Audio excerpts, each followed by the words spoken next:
자, 이번 달이 키슬레브월입니다. 키슬레브월. 자, 키슬레브월은 성서력으로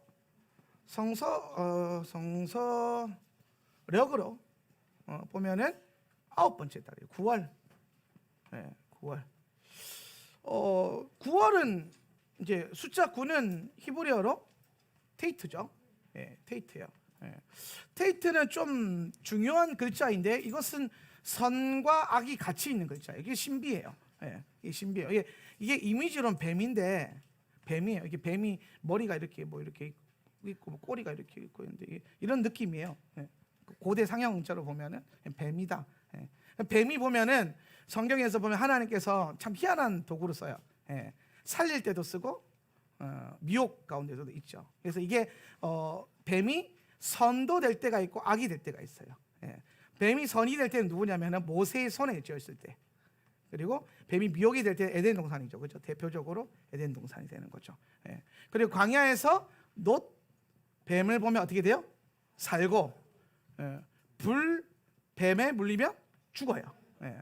그래서 이게 같은 뱀이거든요. 같은 뱀인데 이런 거죠. 요거는 지혜와 지식을 의미하는데, 요게 누구 손에 달려 있냐에 따라서 선한 열매를 맺을 수도 있고 악한 열매를 맺을 수 있는 거예요. 그래서 여러분 이거 두 개 합치면 선악과가 되는데, 그렇죠? 선악과가 뭐냐면 선악을 알게 하는 지식의 나무라는 거예요. 지식의 나무. 그러니까 결국에는 선악이 뭐라는 거예요? 지식이라는 거예요. 지식. 그러니까 하나님 이거 먹으라 그랬어요? 먹지 말라 그랬어요? 먹지 말라 그랬거든요. 이 말은 무슨 말이냐면은 하나님께서 야, 선악은 네가 구분할 수 있는 것이 아니다라는 거예요. 예, 아니다. 예. 우리가 사람을 볼 때에도 뭐 저를 볼 때는 저를 한번 보세요. 잘생겼죠? 믿음의 요새 은혜 많이 받았나 보네. 자, 근데 여러분 누군가는 저를 보고 비판한단 말이에요. 비난하기도 하고. 근데 어떤 분은 저를 보고 막 감동을 하고 감격을 하고 은혜를 누리고. 또 좋은 거 없나 또? 예.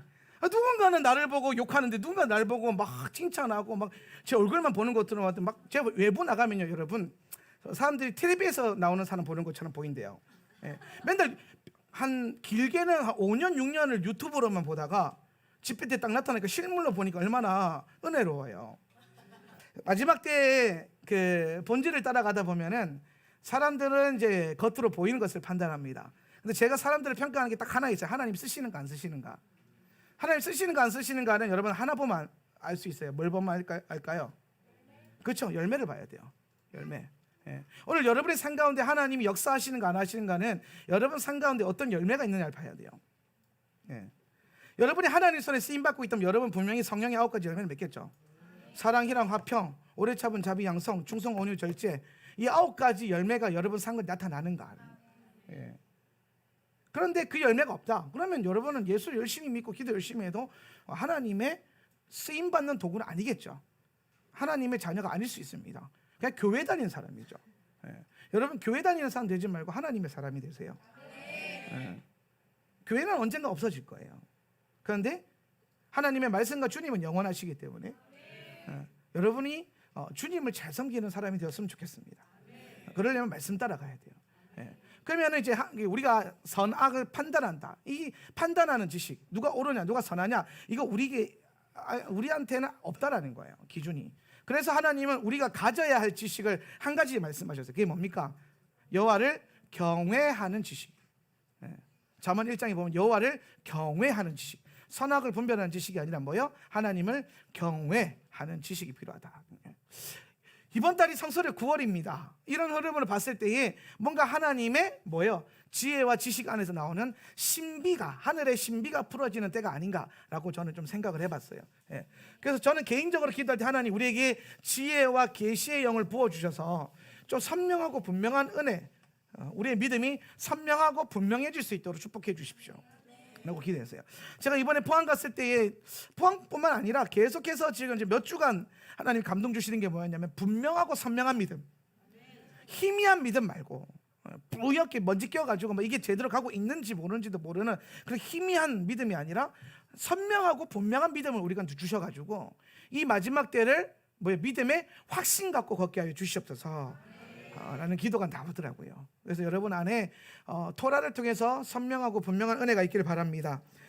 자, 오늘 성서력 9월에 성경에 어떤 영적 기류가 있는지 좀 알아보려고 하는데요. 처음 찾아볼게요. 에스라 10장 1절에서 에스라 1절에서 4절 그리고 10절에서 11절이에요. 토보 보면 나와 있는데요. 한번 읽어볼까요? 보겠습니다. 타셨어요? 예, 거기 나오죠. 에스라가 시작. 에스라가 하나님의 성전 앞에 엎드려 울면서 기도하며 죄를 자백하자 이스라엘 사람도 남자 여자 어린아이 할 것 없이 많은 무리가 에스라 주변에 모여서 큰 소리로 슬피 울었다. 그때에 엘람의 자손 여히엘의 아들 스가냐가 에스라에게 말하였다. 우리가 주변에 있는 이 땅의 백성에게서 이방 여자를 데려와서 아내로 삼음으로써 하나님께 죄를 지었지만 아직도 이스라엘에 희망은 있습니다. 이제 우리는 하나님의 명령을 두려워하면서 받드는 분들의 권명과 에스라 제사장님의 가르침을 따라서 이방 여자들과 그들에게서 난 아이들을 다 보낼 것을 하나님 앞에서 언약하겠습니다. 율법대로 하겠습니다. 그러므로 이제 일어나십시오. 이 모든 일은 제사장님이 맡아서 하셔야 합니다. 우리가 제사장님을 도와드리겠습니다. 용기 있게 밀고 나가십시오. 드디어 에스라 제사장이 나서서 그들에게 말하였다. 여러분은 이방 여자들과 결혼하였으므로 배신자가 되었습니다. 그것 때문에 이스라엘의 죄가 더욱 커졌습니다. 이제 주 여러분의 조상의 하나님께 죄를 자백하고 그의 뜻을 따르십시오. 이 땅에 있는 이방 백성과 관계를 끊고 여러분이 데리고 사는 이방인 아내들과도 인연을 끊어야 합니다. 아멘. 자, 이번 주간이 토라 포션으로 보면 톨레도트예요. 톨레도. 톨레도시인데 요 톨레도시랑 요거랑 키슬레브월이랑 이 통하는 게 하나 있어요. 두 개 공통점. 그 공통점이 뭐냐면은 부흥에 대한 거예요. 부흥. 여러분 이번 주간 토라 포션 잘 묵상해 보세요. 정말 중요한 영적인 요소를 굉장히 많이 발견할 수 있는데 그 중에 하나가 뭐냐면은 부흥에 대한 키워드예요. 부흥이 올 것이다. 오늘 부흥의 우물을 파는 주간이 이번 주간이고 부흥의 돌파가 일어나는 게 이번 주간이에요. 이번 주간 그 말씀들을 여러분이 묵상하고 나아갈 때 여러분 삶 가운데서 따라합시다. 막힌 담은 허물어질지어다. 막힌 문은 열릴지어다. 할렐루야. 오늘 이번 주 안에 여러분이 계속 훈련하면서 봐야 될 말씀의 주된 핵심은 뭐냐면 부흥이야. 부흥. 근데 이 부흥과 키슬레브월이 또 연결되어 있어요.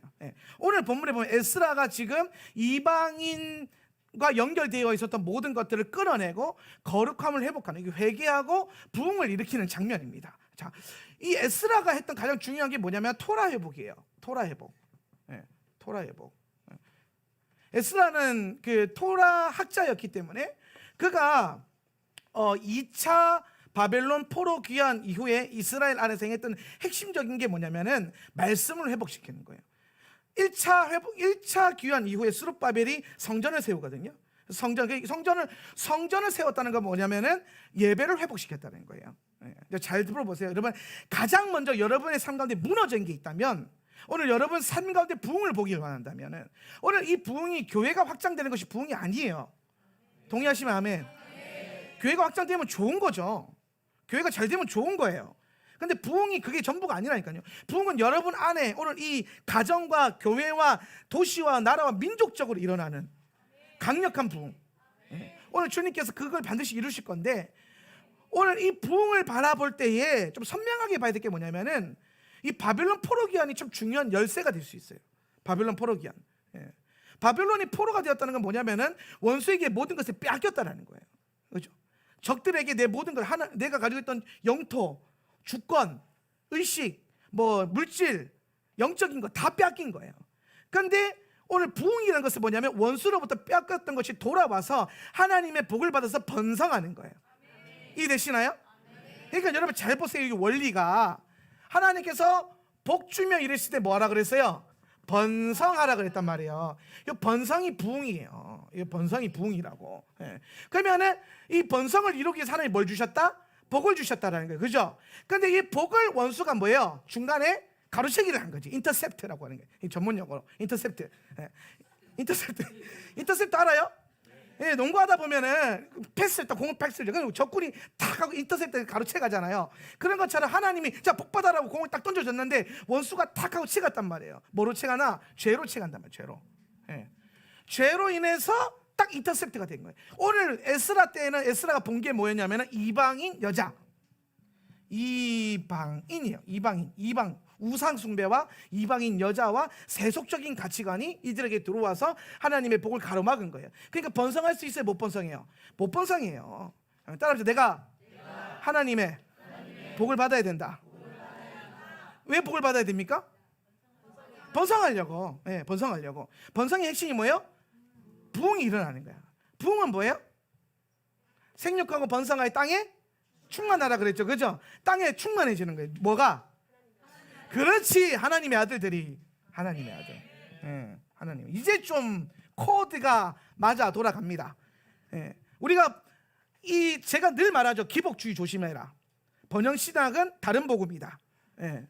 오늘 제가 철저하게 이 기복주의와 번영신학을 계속해서 비판하면서 왜 여러분에게 담대하게 복을 받아라고 할 수 있냐면은 이 복을 받아서 가야 될 이 번성과 부흥의 본질을 여러분이 좀 알고 있기 때문이에요. 예. 그러니까 여러분 결국 우리가 복 받아가지고 통장 잔고에 동그라미 하나 더 붙고 차 2대 굴리고 집 넓히고 이게 부흥이 아니란 이 번성이 아니란 말이에요. 예.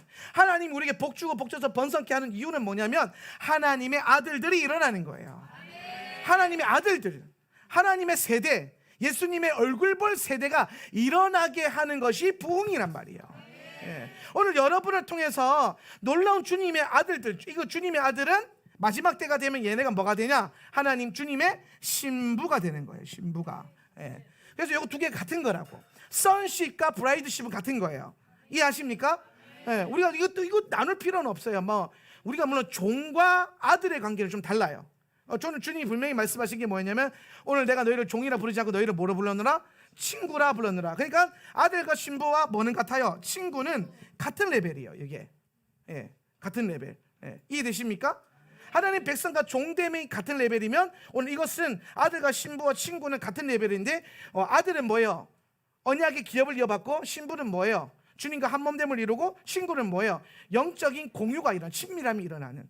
그래서 종은 주인이 하는 일을 몰라요. 근데 친구는 안단 말이지. 이해되십니까? 오늘 여러분 믿음을 갖고 제가 그랬죠. 아까 분명하고 어떤 믿음? 선명한 믿음 새기세요. 계속 새기세요. 희미하게 살지 말라고. 희미하게 살면 어떻게 산다 그랬어요? 경상도 말로 티미해진다 그랬죠.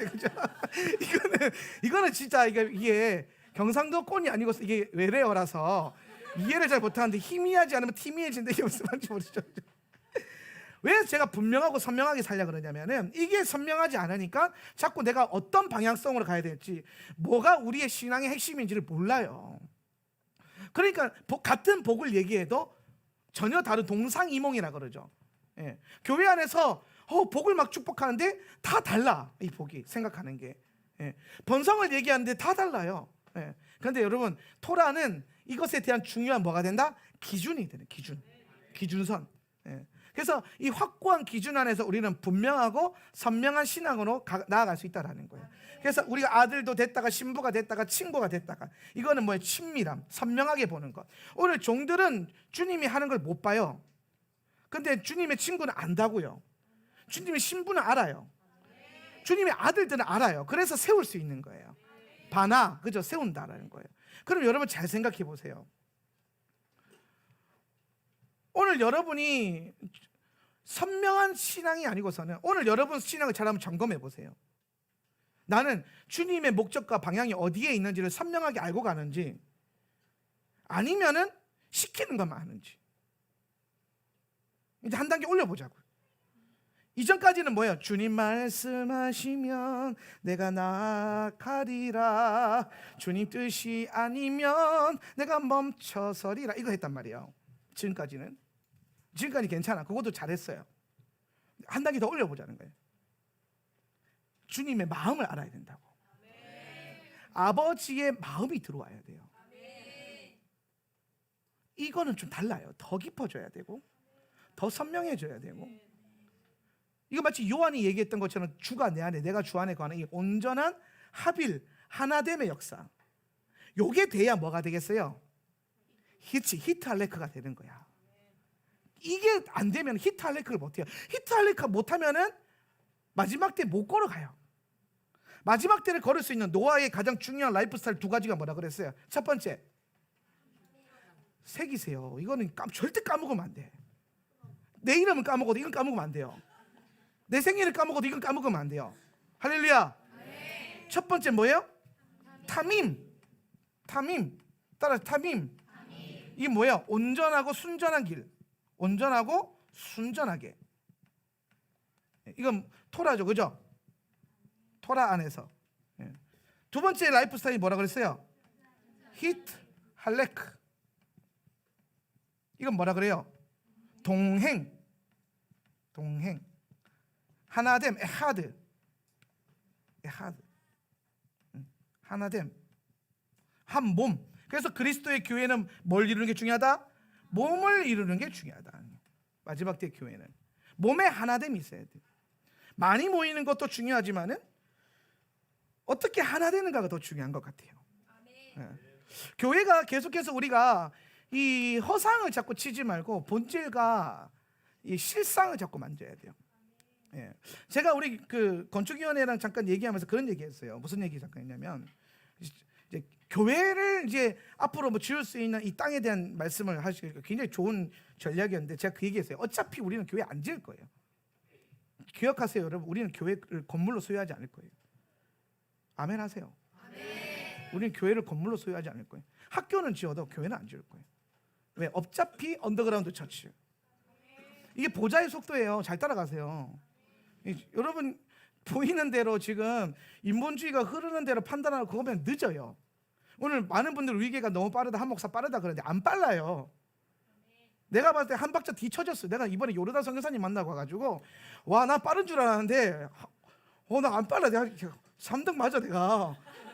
그분, 여러분 그거 아세요? 메카 열린 거 아세요? 모르죠? 메카가 열렸대요 작년에. 또 감동도 없어 메카가 열렸다는데. 원래 메카가 여러분 무슬림들밖에 못 들어가잖아요, 그죠? 그러니까 우리가 메카를 놓고 기도를 하는데 가서 땅 밟기를 못 하잖아요. 근데 작년에 열렸대요 관광객들한테. 들어가서 밟을 수 있어요. 밟을 사람이 없구나. 내년에 밟읍시다. 할렐루야. 이게 보좌에서 이미 작년에 열렸대요. 작년에. 내년에 열릴 것도 아니고. 와, 내가 이 얘기를 듣고 내가 너무 이스라엘만 보고 있으니까 이 아이자야 19 왕, 이 이사야 19장의 왕의 대로는 이스라엘만 회복되는 게 중요한 게 아니에요.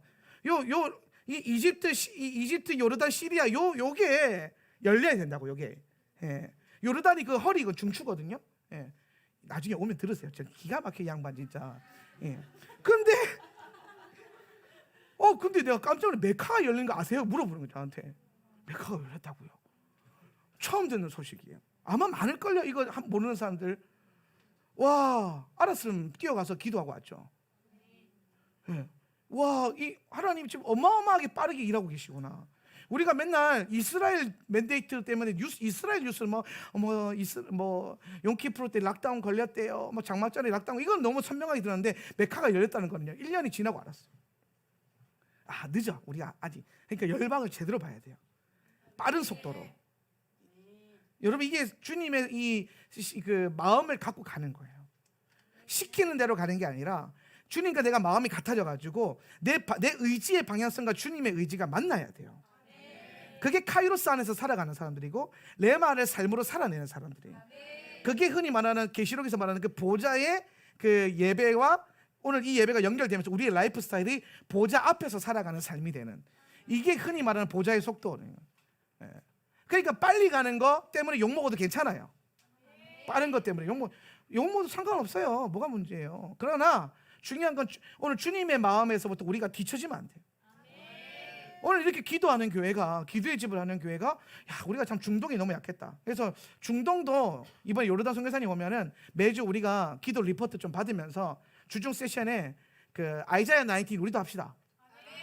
경배대로 예배 세션, 그 스카탈렘만 맨날 하는 거 가서 구경만 하지 말고 우리도 연결해가지고 같이 깔자고요, 도로를. 제주도에서 실크로드를 쫙 깔아가지고 중동 허리 뚫어가지고 예루살렘에 주님의 보좌가 임하도록. 뭐로? 기도로. 기도와 선포로. 여러분의, 내가 지금 말씀드렸죠, 여러분의 입은 먹으라고 주신 게 아니라 일하라고 주신 거예요. 할렐루야. 입으로 어떻게 일하냐? 기도하는 거예요. 기도는 하나님의 일에 동역하는 겁니다. 오늘 내 뜻을 이루기 위해서 기도하는 것이 아니라 오늘 내가 원하는 것을 하나님께 받아내기 위해서 땡깡 쓰는 게 기도가 아니에요. 오늘 아버지의 뜻이 내 마음에 임해서 내 입술을 통해서 이루어지게 하는 것. 오늘 주기도문의 그 기도처럼 뜻이 하늘에서 이루어진 것 같이 이 땅에서 이루어지게 하시고 아버지의 나라가 임하오시며 오늘 이 일들을 행하는데 여러분의 기도를 쓰임 받는 거예요. 할렐루야. 그러니까 여러분 이 두 가지 너무 중요하고 오늘 이 에스라 때에 이 뚫어가는 이 부흥을 잘 알아야 돼요. 하나님은 계속 부흥을 준비하고 계세요. 부흥이 와야 환란이 시작하거든요. 부흥이 와야 환란이 열려요. 환란의 뚜껑이 열릴 거예요. 예. 제가 암만 이게 뭐 환란전 휴거든 환란 통과설이든 상관없이 마지막 때를 계속 연구해 봤을 때 이게 대부흥이 한번 안 오면 환란의 준비가 안 일어나요. 물론 이게 뭐 대부흥을 어떻게 볼 것이냐로 달려 있겠지. 뭐 환란 중간에도 일어날 수 있을 것 같기는 해요. 아무튼 중요한 거는 믿는 교회, 믿는 자들과 교회는 신부는 부흥을 준비해야 돼요. 환란을 걱정할 게 아니라. 여러분에게는 환란 안에서 분명히 언약적으로 보호받는 그 약속이 있어요. 그죠? 오늘 빌라델비아 교회를 향한 메시지를 분명히 잡으세요. 그리고 이 교회가 빌라델비아 교회가 되게 하세요. 적은 믿음으로도 끝까지 인내할 줄 알고 환경의 물질의 어려움이 넘어지는 것이 아니라 언약 붙잡고 견뎌낼 수 있는 오늘 마태복음 24장처럼 끝까지 견디는 자가 구원을 얻으리라 말씀하셨는데 끝까지 견뎌낼 수 있는 믿음. 마지막 때로 견뎌야 되는데 예배 시간 2시간 3시간 못 견뎌가지고 좀 쑤시지 말고 그걸로 지금 힘들어할 때가 아니에요. 제가 그 홍민기 목사님 책을 이번 주 중에 읽었어요. 나중에 한번 읽어보세요. 더 이상 내려갈 곳이 없었다 라는 책이에요. 제목 빡세죠, 그죠? 더 이상 내려갈 곳이 없었다. 꼭 한번 읽어보세요. 얇은 책인데 이분이 10편 23편을 묵상한 책인데요. 목회 홍민기 목사님 유명하죠. 저도 청소년 사역의 멘토처럼 여겼던 분이신데 최연소로 우리나라 5손가락 안에 드는 큰 대형교회 담임으로 부임하셨어요. 그리고 이제 고난이 시작된 엄청난 고난과 핍박들. 그리고 다 내려놓으셨죠. 아마 대형교회 부임 후 가장 빠르게 내려놓은 분이실지도 몰라요. 내려놓고 이제 기도원에서 기도를 계속 하셨대요. 그러던 가운데 이분이 이제 선교를 다니기 시작했대요. 선교. 그런데 아프리카에 가서 부흥회를 하는데 한창 알아들을 수 없는 찬양을 한 30분 막 1시간 정도 찬양하더래요. 그러다 갑자기 나와서 설교하라고 그러대요. 그래서 올라가서 설교를 했대요. 그때 막 하면 설교 끝에 박수 치면서 또 한참을 찬양하더래요. 그랬더니 또 올라가죠. 이제 두 번째 설교를 해달라고 하는 거예요. 이분이 뭐야 왜 이래? 그래서 놀래가지고 또 올라갔대요. 그래서 어떻게든 쥐어짜가 설교했대. 그때 막 박수 치고 또 세 번째 찬양을 하더래요. 그래 또 올라오더니 또 세 번째 설교를 해달라고 하는 거예요. 그래서 그날 설교만 5번 하셨대요. 설교만. 근데 여러분 그거 아십니까? 그분들이요 하루에 한 번 배급받아서 먹고 산대요. 근데 주일이 되면 그 5번 말씀 듣고 예배하는 것 때문에 배급을 포기한대. 그리고 예배 생명을 드리는 거예요. 과거가 아니라 지금도 그렇게 생명을 걸고 내 입에 들어갈 먹을 것도 포기하고 예배에 하루 종일 삶을 드리는 사람들이 있어요. 그런데 이 안락한 곳에서 이 좋은 시스템 속에서 이 탁월한 목회자의 스피치 앞에서 2시간 반, 3시간 예배를 못 드려가지고 막 허리 트위스트하고 이거는 여러분 물론 우리가 뭐 선교지는 아니지만은 제주도도 선교지잖아요. 우리 좀 어디 가서 그 부끄러움 당할 만한 믿음을 갖지 맙시다. 도전이 되더라고요. 나도 그렇게 해볼까? 그럼 여기서 한 절반은 남아 있으려나? 우리 부르신 대로 가는 건 맞지만은 참 많은 생각을 했어요. 제가 이번 주간에 계속 하나님의 그 일들과 우리가 지금 훈련하고 있는 것들이 우리는 나름대로 좀 빡세게 한다라 훈련 빡세게 하는 교회라고 생각하고 있었는데 많이 뒤처졌다. 열방을 보니까 우리가 생각보다 많이 후지다, 뒤처져 있다, 야성이 좀 더 살아나야 되고 더 기도해야 되고 더 뚫어내야겠다 라는 생각을 해봤습니다. 그래서 결국에는 주님께서 우리에게 부흥을 주실 것인데, 이 부흥을 하려면요, 여러분, 부흥이 오려면 뭐가 먼저 부어져야 되냐면 기도가 열려야 돼요. 이번 주간 톨레도 또 말씀 주간 하나 보세요. 뭘 볼 거냐면은 21절 한번 보세요. 21절 138페이지 21절. 그리고 이스악은 찾으셨어요? 네, 읽어볼까요? 시작. 그리고 이스악은 그의 아내 앞에서 야훼께 간절한 기도를 했었다. 왜냐하면 그 여자는 아이를 낳지 못하는 여자였었기 때문이었었다. 그리고 야훼께서는 그에게 간절한 기도가 이루어지게 하셨다. 자, 여러분 잘 보세요. 그리고 그의 아내 리브가는 임신을 했었다. 네. 잘 보세요, 여러분. 지금 리브가가 아이를 불임이죠, 불임. 이 리브가는 누구예요? 주님의 신부를 예표하고 있잖아요, 그죠? 네, 신부의 여정이잖아요. 근데 이 신부가 뭐예요? 불임이라. 느낌 딱 오죠? 지금 신부가 하나님, 아까 부흥이 뭐라 그랬어요? 하나님의 아들들을 낳고 번성시키는 거라 그랬단 말이에요. 이게 부흥이란 말이에요. 근데 지금 신부가 뭐예요? 아들을 잉태도 못하고 낳지도 못하고 있는 이 상태. 이게 아마 이 이스악의 세대. 저는 오늘 이 19절에 그리고 이것들은 아브라함의 아들 이스악의 세대들이었다, 이 말씀을 묵상하는데, 이스악의 이 세대가 여기서 설명하고 있는 이번 주간 토라 포션이 이 마지막 때에 일어날 좀 중요한 영적인 사인을 주지 않을까? 그렇게 본다면은 이스악의 세대라고 하는 이 세대가 나온 특징이 마지막 때의 교회의 특징이지 않을까라는 관점으로 묵상을 해봤어요. 그러니까 엄청나게 많은 것들을 제가 발견을 했어요. 예. 게라르부터 시작해서 족보로 이어지는 그 언약들, 그다음에 그 게라르에서 초자연적으로 보호받으면서 이삭이 씨앗을 뿌렸더니 어떻게 됐습니까? 100배의 열매를 맺는 이 과정들, 우물을 팔 때마다 막히고 그러다가 르호봇에서 뭐예요? 뚫리는 역사들, 그리고 부에르세바 이게 뭐? 아니 이거 그 개혁 개정을 뭐지? 부엘세바인가요? 부엘세바가 일어나는 것. 그런 것들을 참 볼 때에 이번 주간에 뭔가 좀 중요한 메시지를 하실 말씀이 있다. 그러니까 이번 주간 토라포션 묵상 잘하셔야 돼요. 네, 물론 항상 잘하셔야 되지만 이번 주간에 좀 중요한 게 많아요. 그래서 보니까 신부가 불임이다. 지금 교회가 하나님의 아들들을 낳지 못하고 있다. 이것들을 볼 때에 제가 봤을 때 이게 지금 하나의 영적인 기근을 보여주는 것 같아요. 그렇죠? 영적인 기근. 오늘 잉태하고 해산해야 부흥이 오잖아요. 부흥이 오기 전에 반드시 뭐가 먼저 와요? 기근이 온단 말이에요. 기근이. 예. 그러니까 기근을 뚫어내야 부흥이 오는 거야. 그러면 오늘 이삭이 기근을 어떻게 뚫어냅니까? 얘를 뭐로 뚫어내요? 간절한 기도로. 간절한 기도. 이걸 통해서 기근을 뚫어내니까 뭐가 왔어요? 잉태가 왔고 해산이 왔단 말이에요. 그래서 나온 게 에서와 야곱이에요. 그러니까 얘네는, 이 두 아들은 부흥의 열매들, 하나님의 아들들 일어나는 거겠죠, 그죠? 근데 이게 지금 요것도 나중에는 육신의 아들과 영적인 아들로 나눠져요. 이게 두 개가. 이거는 나중에 볼 거지만은.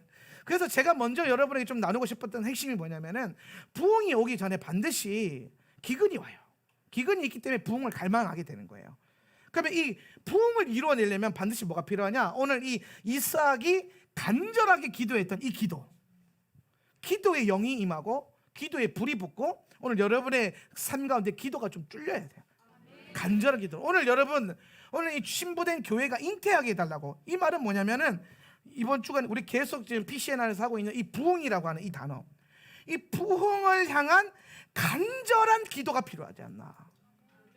부흥이 뭐라 그래서 하나님의 아들들이 태어나는 거라고, 그렇죠?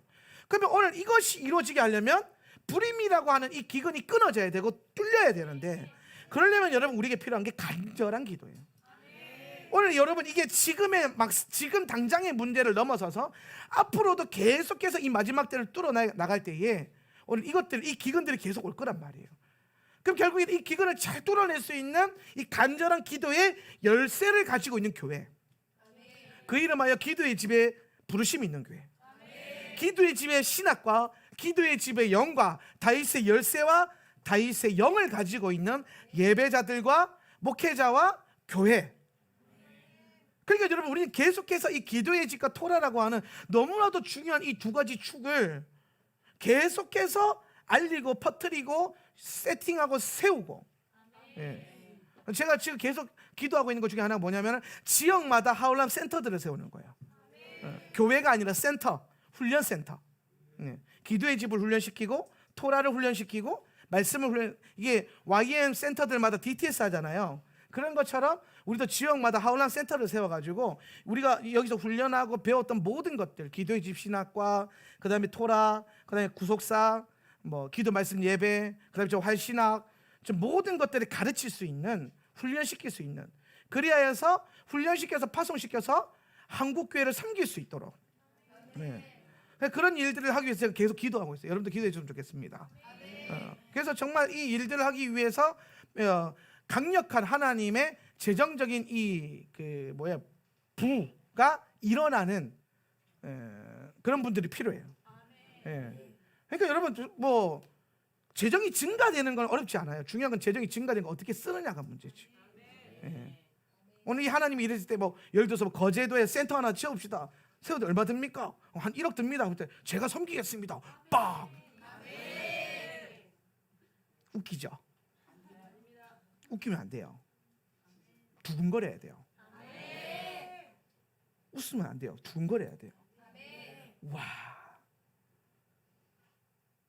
저는 여러분 안에도 이 고백이 있길 바라지만, 제가 샤바 끝나고 미국에서 이제 그 학교 건축 헌금을 받았어요. 제가 $1,800, 우리나라 돈으로 한 200만 원 정도. 그래서 제가 바로 또 건축 헌금했죠. 바로 팍. 근데 그분이 헌금을 보내고 이런 얘기 하더라고요.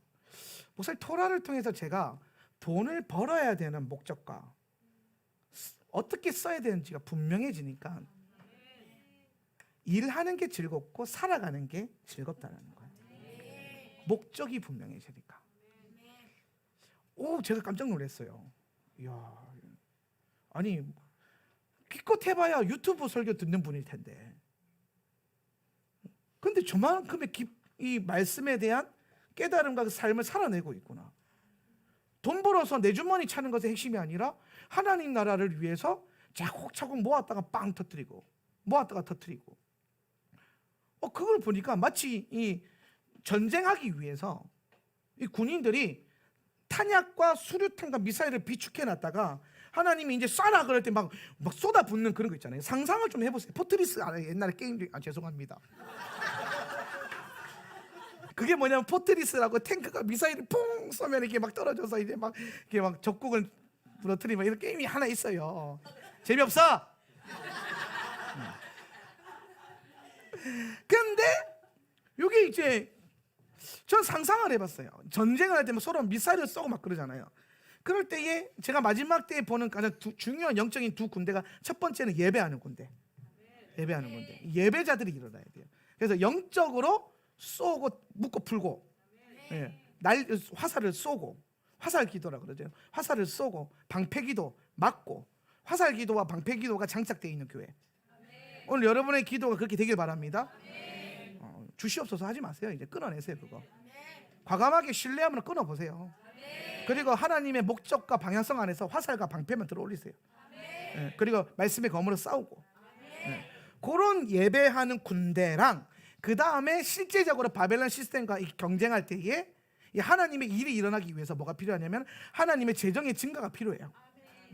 오늘 이삭이 그 그랄 땅이죠. 게라르에서 하나님 머물러라 그랬을 때에 하나님이 놀라운 그 증가를 주세요. 땅에다 씨앗을 심었는데 100배의 축복이 있었던 거예요. 100배의 축복이. 그래서 그걸 가지고 이제 뭐 하냐? 우물을 파는 거예요. 우물을. 이게 참 중요해요. 이제 감 오세요? 잘 보세요. 하나님의 복을 받았어. 100배의 축복을. 근데 이삭이 그걸로 뭐해요? 우물 파요. 우물 뭐예요? 부흥이죠. 부흥. 땅에다가 심은 열매를 가지고 하나님 나라의 우물을 파고 있다니까요. 이삭이. 놀랍지 않습니까? 그랬더니 막 아비멜렉의 후손들에서 막 에색 맞고 시트나 막고, 그런데 뭐에서 열려요? 르호봇에서 열리는 거야. 르호봇에서. 할렐루야. 오늘 우리가 르호봇을 취했잖아요. 할렐루야. 르호봇에서 열릴 거예요. 이런 일들을 계속 하는 교회가 돼야 돼요. 교회가. 그러니까 내가 사업을 하고 돈을 벌고 직장을 다니는 데 있어서 분명한 목적, 내가 먹고 살기 위해서가 아니라, 먹고 사는 거는 여러분 하나님께 달려 있는 거예요. 내가 먹고 살 거는 하나님이 걱정할 일이지 여러분이 걱정할 일이 아니에요. 그죠? 우리는 뭘 걱정해야 돼요? 하나님 나라와 의를 걱정해야 돼. 따라합시다. 먹고 마시는 건 내 걱정이 아니다. 이게 참 새겨졌으면 좋겠다. 그런데 우리는 하나님 나라 의보다 먹고 사는데 걱정이 더 많아요. 과감하게 먹고 사는 건 하나님께 맡기고, 우리 하나님의 나라와 의를 걱정하잔 말이에요. 할렐루야. 그러니까 이제 막 제가 이제 어제도 이제 뭐 여러 가지 학교 건축 때문에 사라 목사 얘기하면서 막 이제 사라 목사가 막 돈이 너무 이렇게 막 들어가고 하면 어떡하냐. 그러니까 돈 걱정을 왜 네가 하냐? 하나님이 해야지. 할렐루야. 여러분 돈 걱정을 왜 여러분이 하세요? 하나님이 하셔야지. 우리가 뭐 내일 합니까? 학교 건축이 내일이에요? 여러분 아니 생각을 해보세요. 아니 내 문제로 내 돈 걱정하는 거면 내가 걱정해야 하는 게 맞아요. 그죠? 아멘 하세요. 근데 학교를 세우든 기도의 뭐 선교 센터를 세우든 이거는 여러분 하나님 일이잖아요. 그죠? 그러면은 이 하나님 일에 들어가는 하나님 돈은 공적은 누가 걱정해야 돼요? 내 돈 걱정 내가 걱정하는 거고, 하나님 일에 하나님 돈 걱정 누가 걱정해야 돼요? 하나님 걱정해요. 그러니까 걱정은 하나님께 맡기고, 걱정은 그저 하나님께 맡기고. 할렐루야. 여러분은 내어드리기만 하면 돼요. 할렐루야.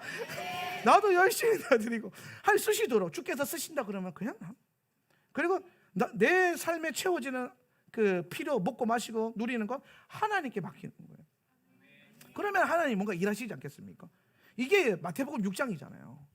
오늘 여러분 우리의 라이프 스타일이 내 생각과 관점이 아니라 성경대로 하면 이루어지게끔 말씀 딱 붙잡고 선명하게, 흔들릴 때마다 마태복음 6장 펴가지고 계속 읽으세요.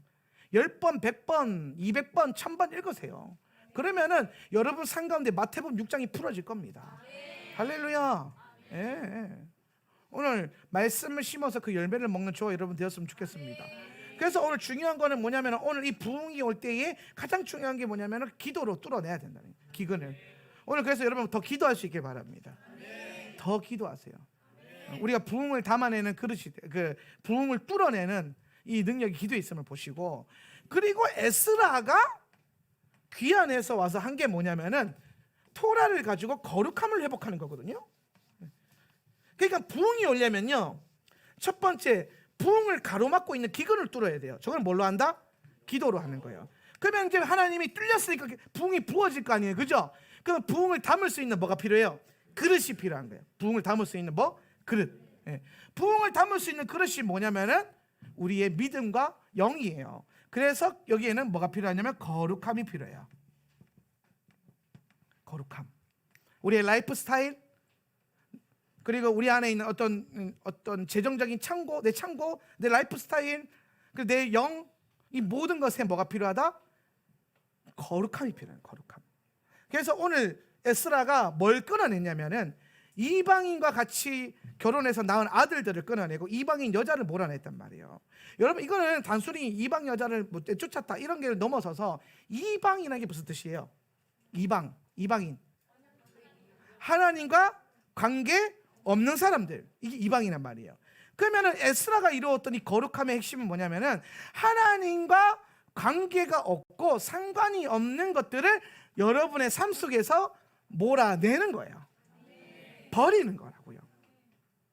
그래서 오늘 여러분 안에 하나님의 말씀과 하나님의 뜻만이 남게 하는 거.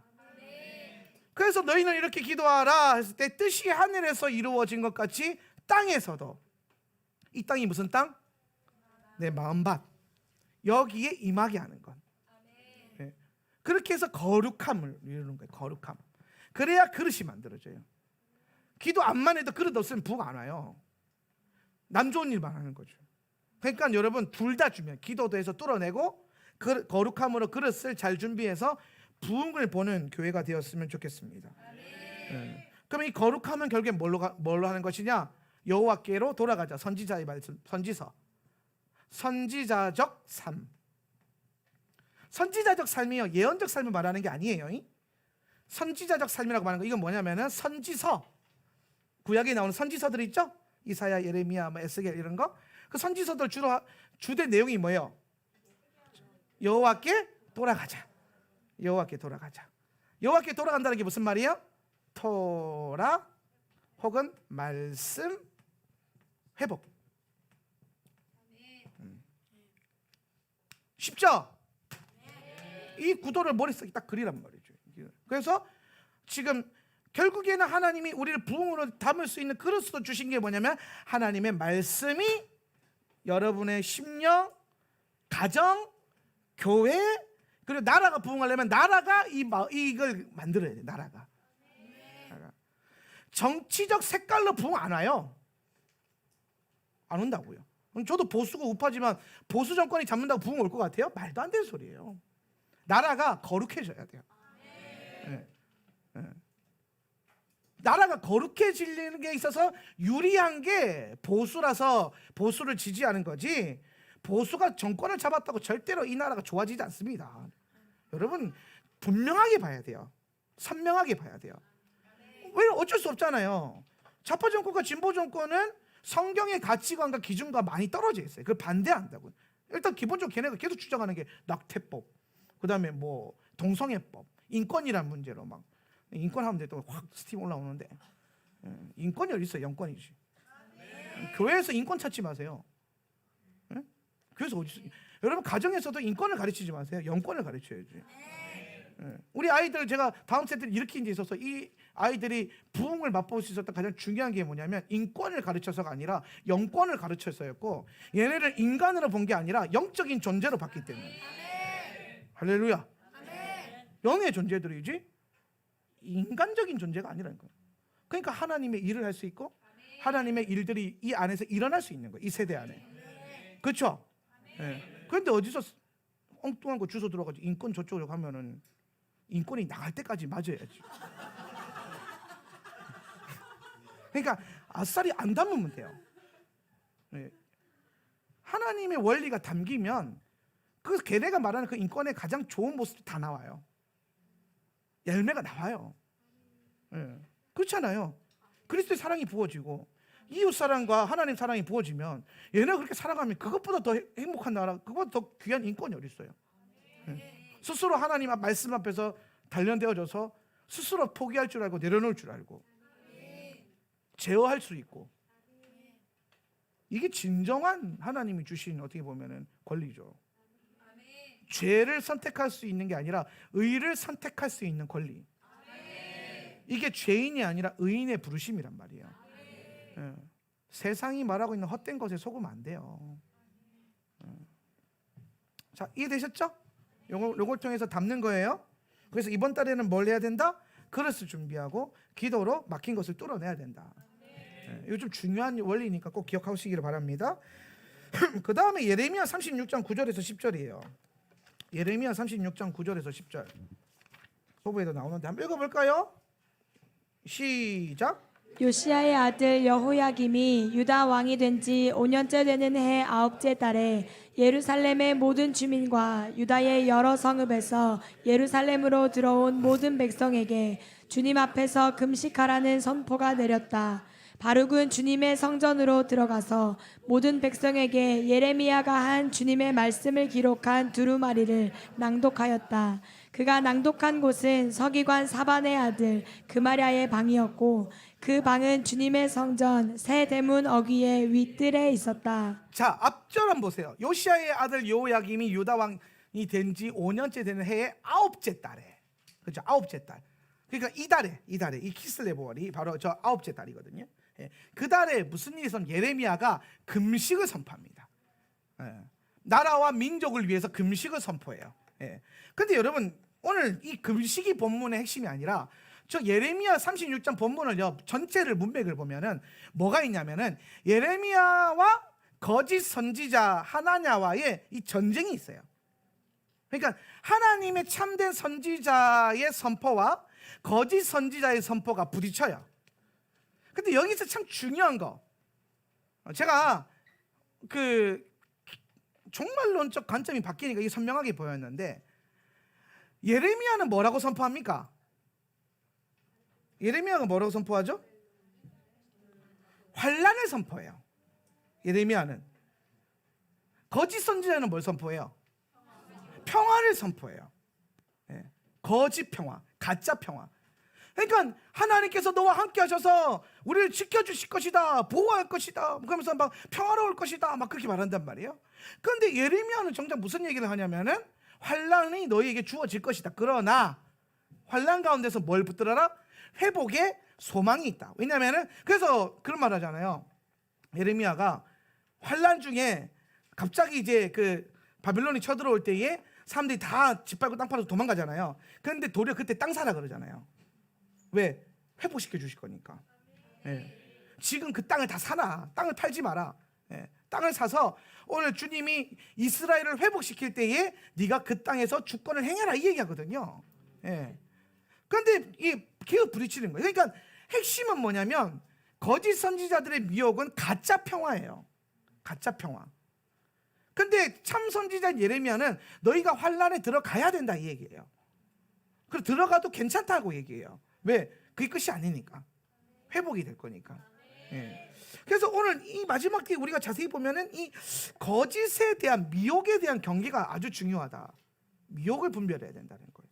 미혹. 그럼 미혹을 어떻게 분별하느냐? 그때 제가 이 예레미야 설교 예전에 한번 했었었는데, 그때 집사님 한 분이 제게 질문했어요. 그럼 우리가 이 시대를 살아가면서 어떻게 누가 참 선지자인지 어떻게 알 수 있냐? 예.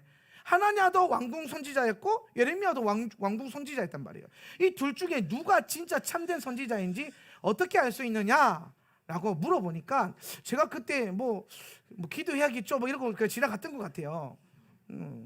근데 제가 올해 들어서 선명해진 게 하나 있어요. 그게 뭐냐면 토라를 잘 봐야 돼요.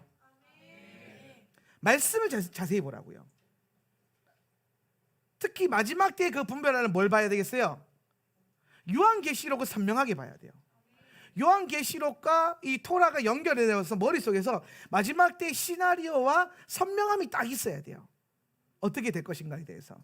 7 인이 뭔지, 7 나팔이 뭔지, 7 대접이 어떻게 뒤집어지는지, 그리고 첫째 부활이 뭐고 둘째 부활이 뭐고, 둘째 사망은 또 뭔지, 그리고 난 다음에 새하늘과 새 땅은 또 뭔지. 오늘 계시록과 토라가 선명하지 않으면 헷갈려요. 그러니까 가짜에 속아 넘어가는 거예요.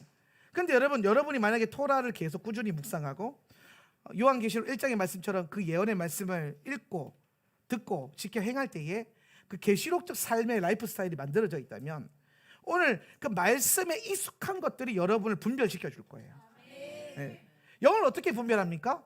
내 안에 있는 성령의 감각으로 분별하는 거죠. 그죠? 보이는 것으로 분별해요? 아니에요. 영적인 감동이 있거든요. 그런데 그걸 어떻게 분명히 아냐면은 내가 말씀 안에서 살 때에 하나님의 말씀에 탁 하고 충돌되는 게 있다면 그거는 걸러내는 거예요. 예. 말씀의 그 흐름 안에서 한 영이 되는 것, 한 몸이 되는 것. 예. 교회도 보면은 딱 티가 나요.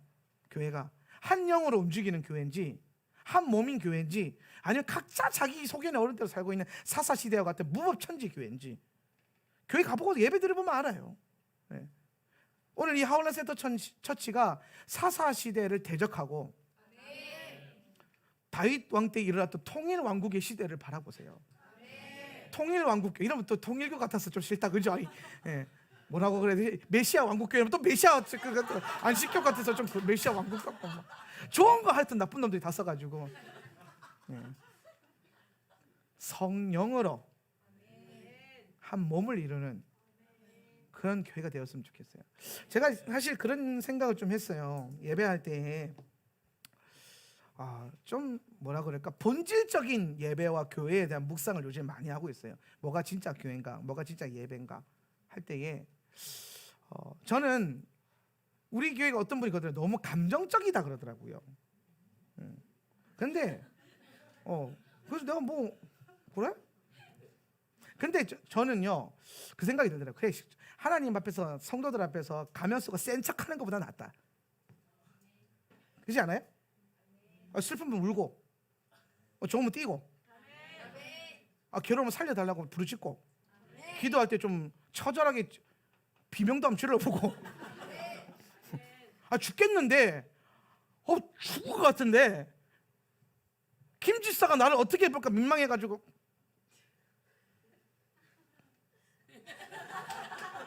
이러고 있는 것보다는 다 같이 기도합시다 그럴 때 살려달라고 울면서 처절하게 기도하는 게 100번 나아요.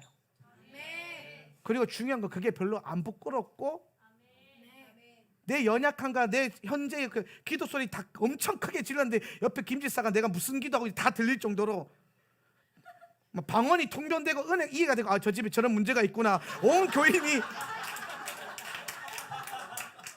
다 알아도 될 만큼 그게 문제가 되지 않고, 그게 토설되어졌을 때에 듣고 아이씨 내 기도할 때가 아니구나 김지사야 정신 이게 되는, 그게 교회지. 하나님 앞에서 사람들 앞에서 멋있어 보이려고 센 척하고 죽을 것 같은데 뭐 겁나 센 척하고 막 괜찮아요 막 속으로는 추잡아가지고 막 다 부패 있는데 막 거룩한 척 옷을 흰 옷 입고 나타나가지고 그렇게 있지 말고, 향수 뿌리고 그러고 있지 말고, 뭐 어때요? 하나님 앞에서 울고 싶으면 울고, 그러면은 여러분의 슬픔이 변해 기쁨이 되는 거 볼 거 아닙니까? 그렇잖아요. 그리고 내가 내 문제 때문에 기도하고 있었는데 지금 내가 내 문제는 일도 아니고 나 저 집 얘기 들어보니까 장난 아니네. 그래서 이렇게 기도 손이 이렇게 가고 막 하나님 좀 살려주세요. 하나님 나 말고 김지사부터 살려주세요. 이게 되면 이게 진짜 교회 아닙니까? 난 그랬으면 좋겠어 좀. 뭐 참 그렇잖아요. 감정적이면 좀 어때? 이모셔널한 처치. 근데 여러분 하나님 앞에서 이거 진솔한 감정은 좋은데요, 혼적으로 되면 안 돼요. 혼이랑은 또 달라요. 혼적으로 되면 제가 가서 등 두드리면 그거는 혼이에요 그러면 정신 차리면 돼요. 그거는 내가 또 분별해 드릴 테니까. 그런데 뭐 좀 뭐라 그럴까, 가면 쓰지 말고 하나님 앞에 진솔하게. 얼마나 좋아. 이 교회는 좋으면 뛸 수도 있는 예배가, 기도 시간도 있고 부르짖어서 울 수 있는 시간도 있잖아요. 그러면 좋겠다 이런 생각이 들더라고요. 마지막 때 그러면 좀 더 교회가 교회다워지지 않을까 이 생각해봤어요. 센 척하지 마세요. 약해도 괜찮아요. 뭐 어때요? 교회인데. 성도들이 여러분의 힘들고 연약한 걸 알면 뭐 어때요? 교회인데. 기도해 주면 되지. 어차피 천국 갈 때까지, 아니 천국 가서도 계속 봐야 되는데.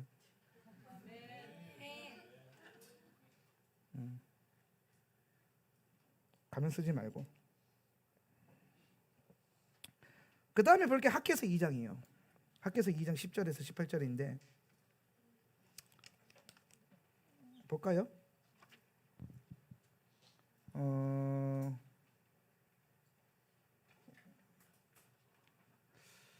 자, 10절 저거 하나 읽어보세요. 너무 많아서 다 읽기가 좀.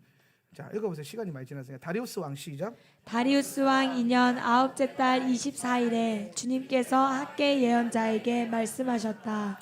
여러분 그 18페이지 보면요, 토브 18페이지 보면 본문 나와 있거든요. 나중에 끝나고 꼭 읽어보세요. 이게 핵심이 뭐냐면 우리의 너희의 삶 속에서 부정한 것을 제거해라 이 말이에요. 부정한 것을.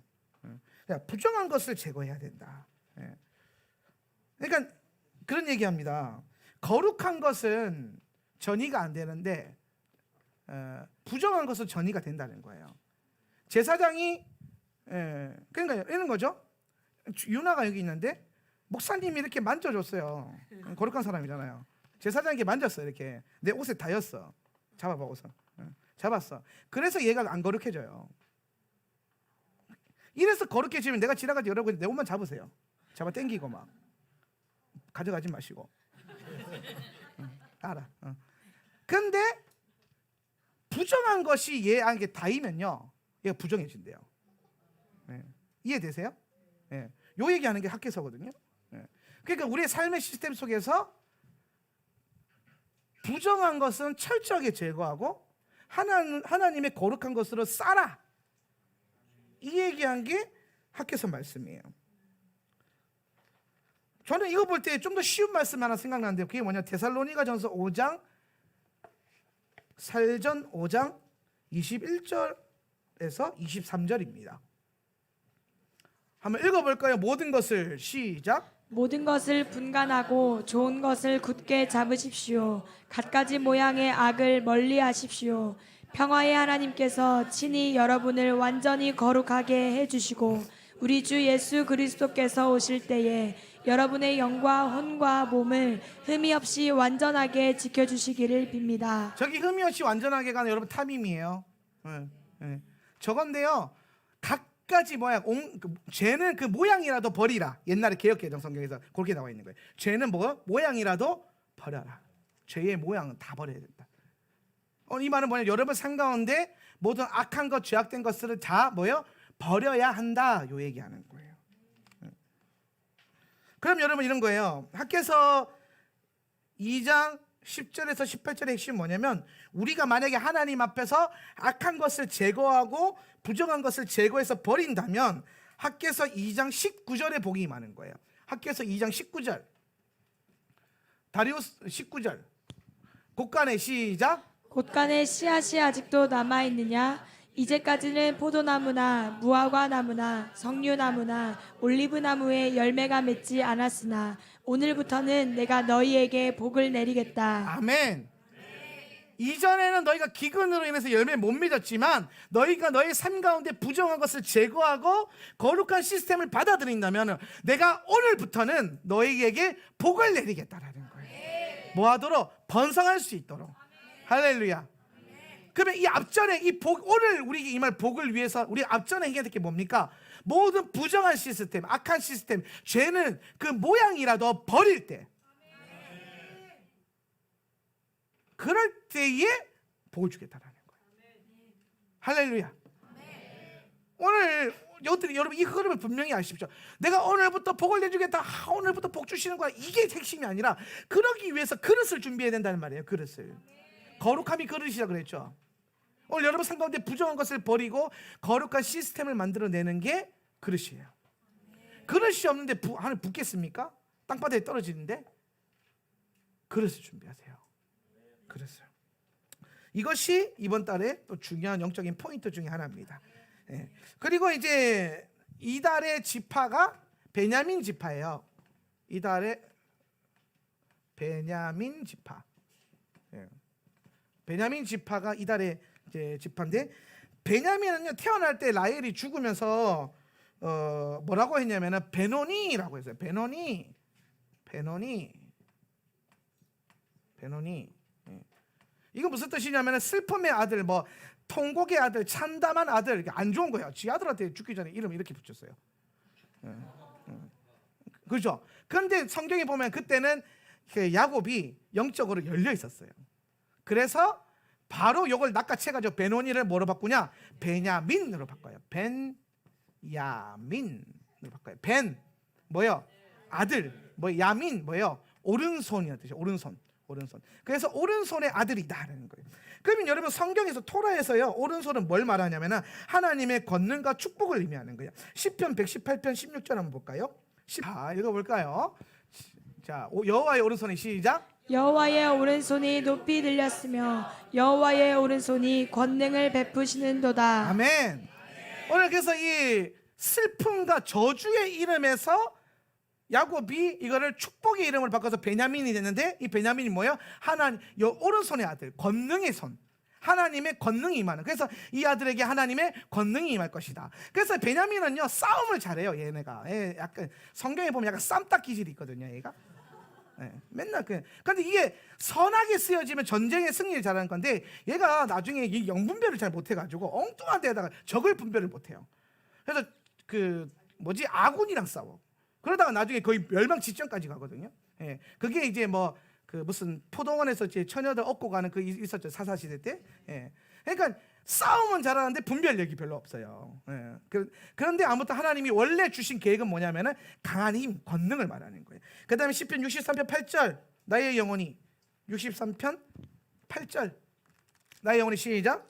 나의 영혼이 주를 가까이 따르니 주의 오른손이 나를 붙드시거니와. 할렐루야. 그래서 베냐민 지파의 가장 두 번째 중요한 뜻이 뭐냐면 하나님의 그 손이 우리를 붙드신다. 여호와의 손이 짧으냐 짧지 않다라는 거예요. 예. 목사님 손은 짧은데 하나님 손은 길어요. 그래서 그분은 붙들어 주시고 그 오른손으로 붙들림 받을 때에 권능이 임하는 거예요. 권능이. 그래서 이달에 하나님께서 여러분이 주님을 의지할 때 주님이 여러분의 그 팔을 붙들어 주셔서 강하게 할 것이고 넘어지지 않게 하실 거다는 거예요.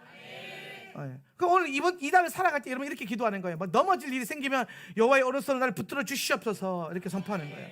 오늘 내가 베냐민의 기름 부음을 선포합니다. 그래서 영적 기류를 자꾸 바꿔주라고요. 그러니까 영적 기류를 잘 아는 게 중요해요.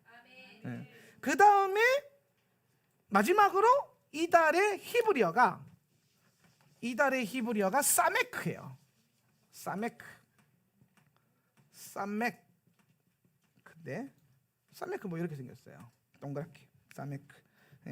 사메크는 무슨 뜻이냐면은 방패란 뜻이 있어요. 방패. 그리고 의지하다 뜻이 있습니다. 그래서 이달에 하나님께서 주를 의지하는 자에게 그분께서 우리의 뭐가 되신다? 방패가 되어 주신다. 요거랑 지금 베냐민이랑 딱 연결되죠, 그죠? 주님께서 권능의 손으로 우리를 뭐 해주신다? 붙들어 주심. 그래서 이달은 주를 더 의지하는 것이 중요하다. 내가 의지할수록 그분이 나의 방패가 될 것이다. 자, 여러분 방패는 뭐와 연결되어 있어요? 방패는 건과 연결되어 있어요? 믿음이죠. 믿음의 방패라 그러죠, 그죠? 그러니까 여러분 여호와를 의지한다는 것은 뭘 의미하는 거예요? 믿음이에요, 그죠? 그럼 믿음은 뭐예요? 믿음은 신뢰예요, 신뢰. 여호와를 신뢰하는 것.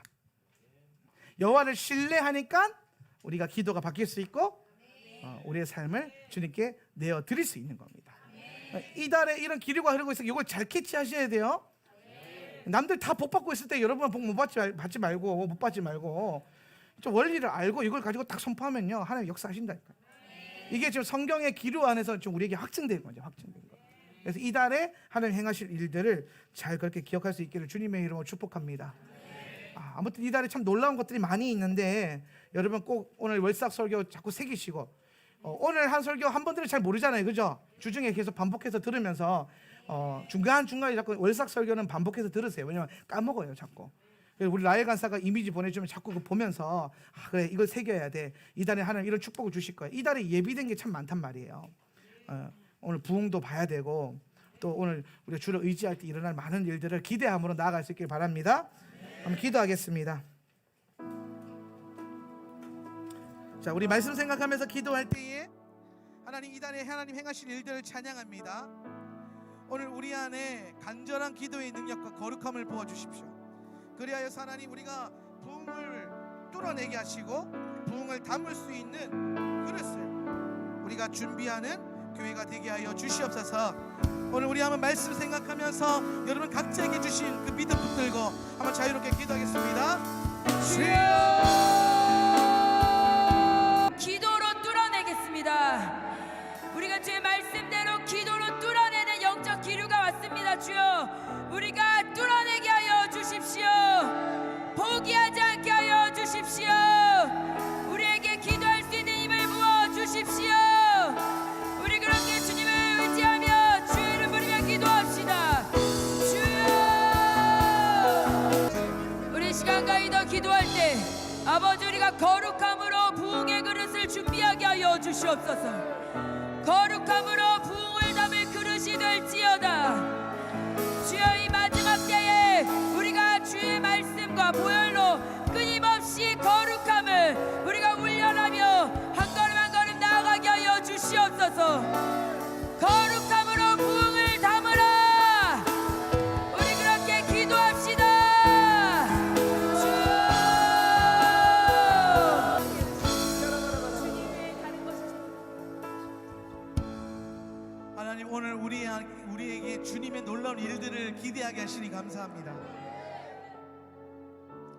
헛된 것에 매여 있지 않게 하시고 희미하게 걷는 것이 아니라 오늘 주의 말씀 안에서 분명하고 선명하게 걸어갈 줄 아는 오늘 주의 백성들 될 수 있도록 축복하여 주시옵소서. 오늘 여러분의 손을 주님께 내어드리십니다. 주님, 오늘 우리가 믿음으로 손을 내어드립니다.